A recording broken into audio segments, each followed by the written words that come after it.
Origin Story Chapter 6, Information and Expectations. Today's a day off, so I'm currently wrestling with the most difficult decision of the day. Do I smoke now, or break away in the middle of the game and smoke later? See, I just had a cigarette 4 hours ago, but I was sleeping for 4 hours. And I'll probably be gaming all day, but who knows when I'll reach a good stopping point. But this might be a good opportunity to try to quit. I've taken this cigarette out of the carton about 10 times now. Nate-chan, what are you doing? Oh yeah? It's only 7:30 in the morning. Me aside, I'm amazed even the shorty woke up so early. Gaming power is amazing. Toru, you're awake already. Impressive. No, you mean I'm still awake. I'm hungry. Nate-chan, make breakfast. As expected, that was the actual case, huh? No, if Mom finds out you didn't eat dinner last night... Oh, crap! Toru's window slammed shut and I heard him thud down the stairs. Even though Mom's probably already in the store out front, you're totally going to alert her to your actions like that. I give up on the cigarettes, stow the carton in my pocket, and go inside. It was getting a little chilly outside the house's front gate. I'm not allowed to smoke inside. That's fair. I don't want to give my little brother secondhand smoke. Just because I made a bad decision doesn't mean I can convince my parents and the shorty. Toru was swinging his legs while sitting in a stool in the kitchen, waiting for his dinner/breakfast to heat up in the microwave. So, Nate-chan, what did you find in-game? What do you mean? Quests, NPCs, wolves, usual? No, because Nate-chan is the reckless type, you probably found some interesting things, right? I lightly flick him in the middle of his forehead. Ouch! I'm not going to tell you what I found. It's no fun if you post it on the forums and everyone else comes running to look for it. Ooh. He puffs his cheeks out like a chipmunk. Speaking of the forums, what's the more interesting things players have come across? Oh, so you're not okay with sharing, but you're okay with one-sidedly getting information? He's giving me a sly look, like he's pulled a prank on me or something, cheeky brat. Thwack! I flick him on the forehead again. Oh, let me think. Rubbing his forehead, the shorty opened the microwave right before it sounded the chime and moved the hot plate to the table. Oh yeah, a guy decided to see if he could kill the quest NPC in the unique instance. How reckless. And he did, but he got immediately teleported out of the instance, and he only had one OS talent to choose from. Enemy of Rustborn Village. It gave a bonus to dexterity and endurance, but gave a negative to wisdom and negative 10,000 favor with all factions except 3 of them, plus 500 favor with the Dark Guild, though. It's not awful, but it's a little inconvenient. Did he restart? Nope. He said it was really cool, and he wanted to explore all the bad end options, and that's quoting him directly. He said he was going to report on all those types of things that he finds. Well, that's a valid way to play too, but I guess he's going to get the death penalty a lot. People are wondering if the reason he only had one OS talent to choose from is because he killed the NPC right at the beginning, or it's set to be that way if you killed the NPC any time. But most people are too afraid to risk it, so no one's tried to kill the NPC at the end yet. I bet someone will by the end of today, though, so we'll know a little more about it. So far, there have been 33 confirmed different unique instances. 33? That's a lot! Yeah, but there might be more, too. My instance was the Menace in Killerstorm's back alleys, and Shine got the Caravan to Killerstorm. What did you get? Something about the forest's corruption. Let's see. Toru had been scrolling through his phone while stuffing his face. That's bad manners. But he's a teenage boy in his growing period, so I don't say anything. Source of the forest's corruption, huh? That sounds like a druid instance. It was really easy for a hack-and-slasher like me for the most part. The last boss fight was really tough, even though the bear was tanking. What are you talking about? Doesn't the bear fight you? Yeah, but after the first fight, it follows you to the last boss. They don't say anything about that, though they say the last fight with the boss was easy. What? No way! The bleed was so bad once he started raging. There's no mention of a rage mode either. Maybe you had a different instance? Maybe. Jeez, Nate-chan, if you remembered what it was called, I could post it and people could compare their playthroughs. I can't deny that it would be interesting to see how other people dealt with the final boss. Okay, so the first OS talent you got immediately seems to be a support-type talent. Everyone so far says that it boosts sub-stats and armor, while the second OS talent is the one you really have to be careful. You really have to carefully choose. So it's okay to get a crappy first one, huh? Yep. By the way, the stats of this game are Strength, STR, Defense, DEF, Dexterity, DEX, Endurance, END, Wisdom, WIS, and Intelligence, INT. It's a good thing I guessed all of those correctly. Substats are other players' statistics that are calculated from the main stats. For example, HP is calculated from Endurance, but so long but so is how long you can run without getting tired and how long you can stay underwater. Dexterity calculates run speed, accuracy, etc., things like that. I was really happy that OriginStory doesn't require you to take talents for swimming and climbing. How well you can do it depends on your dexterity, strength, and endurance. Although, according to the official homepage, there are optional NPC quests that can teach you how to swim and climb if you need help learning. I really hated the autopilot feeling when the skill takes over in some other games, so I'm glad they let you enter the water without having a certain talent. As for some of the other stuff, you're not really interested in drop rates and stuff like that. Where's the stuff you'd be interested in? Oh yeah, some people at Restborn Village, the northern starting village, said they saw some sort of ninja factory. Ninja fairy. Ninja factory. It says ninja fairy. What the heck's that? Dunno. There were sparkling lights, like a fairy sprite or something. When they tried to get closer to see, it disappeared. Literally ninja vanished, like a shinobi in anime. After I check out that cave, I might head towards the north. And near Honeysuckle Village, there were a few people who said they saw the first overworld boss. What? Where's Honeysuckle Village? That's the eastern starting village, Ne-chan. The one we met in? Ah, so it had that kind of name. Jeez, Ne-chan. Anyway, they said it was this big bear wielding... They said it was this big bear wielding an axe, and it was completely destroying the horned rabbits. But later on, when other players went to verify it, they couldn't find it. It sounds kind of familiar. Or maybe it doesn't. Nope. No idea what you're talking about.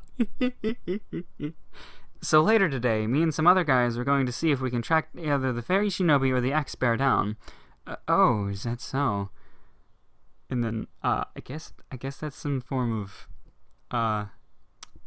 emoji. Ne-chan, you totally know something about them. I immediately look the other way as he tries to look me in the face. Ne-chan! Dang this persistent shorty. An orange talent? Ne-chan, you're totally hacking. As if. Like I know enough technical crap to be able to do that. Even though he knows that, of course Toto is going to react that way. That brat. Well, it's not that different from werewolf form. Honestly, I think it's more like strength and endurance based, while werewolf form is more strength and dexterity. Also, werewolf form has a cooldown of 20 seconds, and it doesn't have a duration limit. You activate it, then build Blood Rage, and you continuously attack. As long as you can sustain the Blood Rage, you can stay in werewolf form. Well, some of the werewolf form only attacks consume Blood Rage, and there's no endurance drop, so it's kind of a balancing act to pop in and out of werewolf form. That makes sense. Werewolf form is part of your race, after all, so it's something you can use more often. Werebear is just an OP addition. But that's so cool! Ne-chan, let me post this on the forums, including how your unique instance went. How about after a little bit? I don't like the idea of a bunch of people trying to copy me. You're so stingy. After polishing off his meal at an impossible rate, and while talking with me, Toru yawned loudly. Shorty, go get some sleep. Falling asleep while still hooked up to the game, or getting some sleep before you play, you remember which one was better, right? That only happened a few times. Come on, go to bed, or I'll unplug your headgear when you least expect it. No! Fine, you better wake me up in an hour. Yeah, up you go. Let's set the alarm for 2 hours from now. As I put my headgear back on and log into the game, I make sure to set an alarm to wake the shorty up on my phone. It's not like we were always this close. A few years ago, we didn't get along at all. I was in my rebellious stage, so it couldn't be helped. I even made Mom cry a little. Everyone has some dark parts in their past they don't want to bring up anymore. Even though I wasn't Chunibyo, I kind of wish it was... Luckily, my delinquent stage only lasted a year until Dad beat me back into the right path. I read the other part earlier. I kind of wish it was. She wishes it was Chunibyo. Anyway, a former Yankee being a VRMMO addict, it's kind of funny, right? Being pulled back into the body of my avatar, I stretch a little, although it's not really needed, and leave the inn. Even though the village is a safe, no-combat zone, it seems like everyone still prefers to log off in an inn, since your avatar gets loaded into the world before you get loaded into it, and standing there in the middle of the road with a vacant stare and a T-pose for up to 2 minutes is seriously uncool. The inn rooms only cost 5 copper anyway. It's a completely impossible sum of money to be able to run an inn in the real world, but this is a game after all. Walking around the eastern starting village, or Honeysuckle Village, I locate the female florist NPC and complete the quest for both the herb gathering and the nighttime flower gathering. The compensation is just money, but I'm okay with that. It's always weird when you get equipment or something from people who don't look like they would have that stuff, though potions would be nice too. Ah, so you heard about my need for nightbloom flowers. Thank goodness. I have an arrangement needed for them soon, so this really helps out a lot. Here, for your trouble for the herbs and the flowers. 8 silver, get! And now, for information, get, hopefully. By the way, do you know where I can find some illuminations? It would be really helpful to have a source of light when I'm exploring. Illuminations? I'm not sure. But if you're looking for things for exploring, Ralphie the general vendor might carry what you're looking for. Thank you very much. That's what I was looking for. These NPCs are super helpful. It's not nice to have It's not nice to have to run around and talk to every merchant in order to find if any of them have what I'm looking for. Even if Ralphie doesn't have it, as a merchant NPC, he might have more knowledge about who I should ask for. Should I look for, whatever. Lights for exploring. Right, I've got light stones and a lantern for them. Light stones last 1 hour. 1 light stone costs 75 copper, and 1 lantern costs 5 silver. I'd like to buy 5 hours worth of light, just in case. Let's see, 5 stones would be 3 silver and 75 copper, so the total would come out to 8 silver and 75 copper. Crap. I don't care about going broke in a game, but I'm 75 copper short. Even though it's only 75 copper, I still don't have it. Buying things at the beginning of a game is always painful. I'm a little short, but here's some things that I have. A trade window opens between us, and the merchant puts in the light and stones and lanterns. While I first unload the wolf fangs, and then the feathers. Whoa, that's a lot of wolf fangs and feathers. I really need the feathers, so although I usually buy them for 20 copper, I will buy them for 50 copper each today. Oh, it seems like there's special deals, so I should ask all the NPC vendors what they need if I want to sell things. I decided to sell 10 feathers and paid 3 silver, 75 copper for the lantern and 5 light stones. I still haven't gotten my rewards for giving the lunchbox to the woodcutter. Oh well, that's fine. Before I head out to Honey Forest, I stop by and talk to Freyd's wife first, getting another 1 silver, 20 copper. It's just a delivery fee for one of the first quests you can take, so naturally it won't be much. Now I'm off to explore the cave. The light stones work pretty simply. Put one on the lantern and it lights up, starting a timer counting down from 60 minutes. Take it out to stop the timer and it doesn't light up anymore. Put it back in and it lights up and resumes the timer from where it left off. Once the time runs out, it becomes a depleted light stone and is useless. Armed with the light source, I climb up to the deceptively steep slopes until I reach the clearing. Kind of because I wanted to see if I could withstand the fear, but also kind of because I want to show that ghost wolf that I wasn't afraid of it. I purposely step out into the clearing. Nothing happens. That ghost wolf might be a night-only event. Right now, it's around midday in-game. Hopefully the cave isn't day-night based too, although I doubt it. When I enter the cave, it's still pitch dark, after all. It doesn't seem like day or night can penetrate it. It's narrow and dark and damp. I feel like such a kid, getting excited about trampling through an adventurous-looking cave. Creeping along meter by meter, I'm sure if there was someone watching, they'd think I'm completely neurotic. I'm carefully swinging the lantern behind every rock, up to every crevice, and into every dark shadow. I've suffered from back attacks way too many times from hard-to-see side tunnels, so I think my neurosis is completely understandable. I don't have the patience to jiggle every rock or slab to check for hidden passages, though. Instead, I activate enhanced hearing and drag the handle of my axe along the side of the passageway, tapping the other side with my fist. So far, no hollow sounds. 5 minutes in, and there hasn't been any side passages. The enemies are just rats and bats that appear one by one, and they only drop things like ordinary stone. This might just be a beginner's dungeon. How anticlimactic. With enhanced hearing still activated, I listen carefully. Mixed in with the scraping sounds on the rocks that I'm making, behind the slight squeaks of failing to be sneaky rats in the distance, I can just make out the sounds of unsteady clacking feet. Golems or skeletons? Before I'm aware of it, I'm baring my teeth in a grin. My first true prey is just a little ahead. Bash! Crash! What a letdown.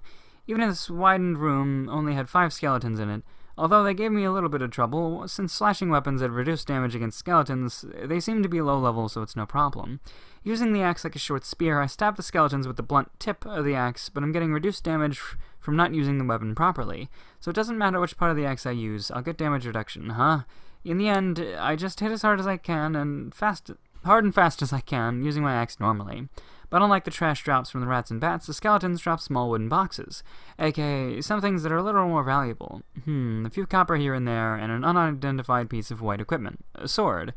Even though I shouldn't expect too much excitement from a cave so close to a beginner's village, somehow I feel really let down.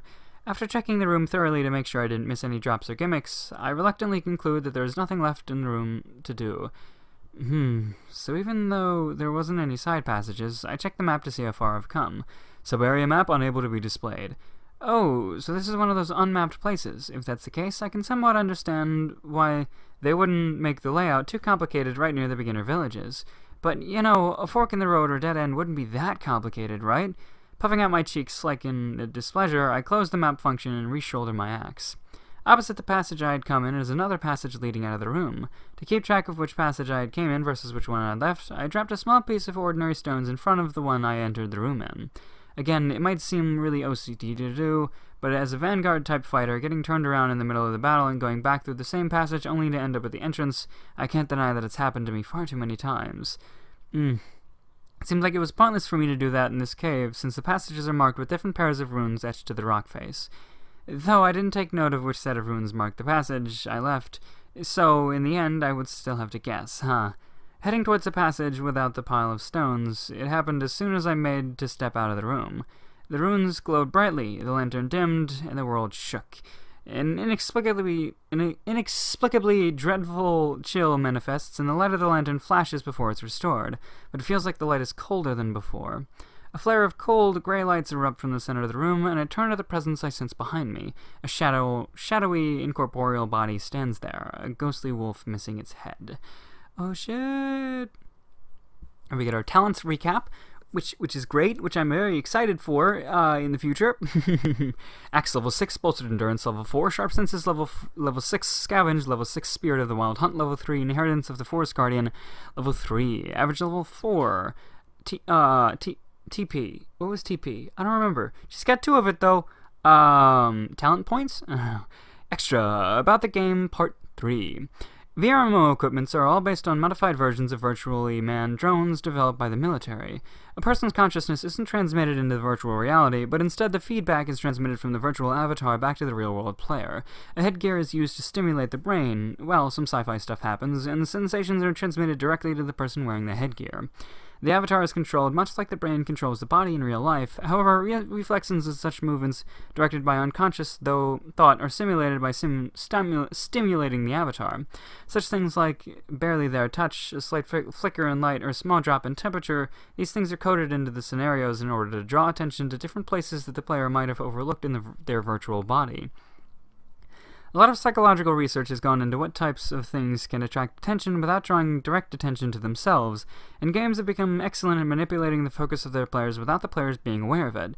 It is disorienting to man a virtual body at first, and the first time the VRMMO players will usually have a hard time through the first few levels just walking around. Because the player is not actually being transported into virtual reality, there are some times when the action gets intense and the player ends up bringing it into real life, though it's not a common occurrence. Speech is more likely to leak out into the real world than actions, though, especially in heated arguments, and the darkly muttering gamer talking to himself has become a more popular stereotype. One of the more famous stories is of a man who accidentally punched his computer monitor through a window in a particularly tense VRMMO battle, dragging his tower and cables toward the window, and both in real life and in virtual he was bent over in the middle of the fight, floundering as he tried to figure out what went wrong. Before he finally went AFK to discover the cable to his headgear was pulled taut, and his expensive gaming system was about to fall out of the window of his 4th floor apartment. Although it's rare, there are also stories about how the codes sometimes get messed up and the wrong senses are stimulated, like hearing, the light dim, or the more subtle screw-ups where the right and left hearing stimulations are swapped. If someone is accidentally discontinued without logging out, like if a power shortage occurred or the headgear got unplugged, the worst that would happen is a nausea and dizziness from the sudden change in stimulation. In general, though, there's only a few seconds of confusion in an accidental disconnection. Pain and potentially traumatic experiences like fear and gore are dialed back from real life. In exchange, knockback, unresponsive limbs, and other such bad statuses and debuffs are used to emphasize damage instead of increasing the pain. In the military development of this technology, before it became commercialized for entertainment, the strain of receiving full feedback was noted to have a very bad reaction that sometimes manifested itself in the receiver's actual body as chronic phantom pains. The placebo effect can be a frightening thing. Oh shit. Yeah, we're back to this. A few mistakes here and there. My voice is a little hoarse, but yeah.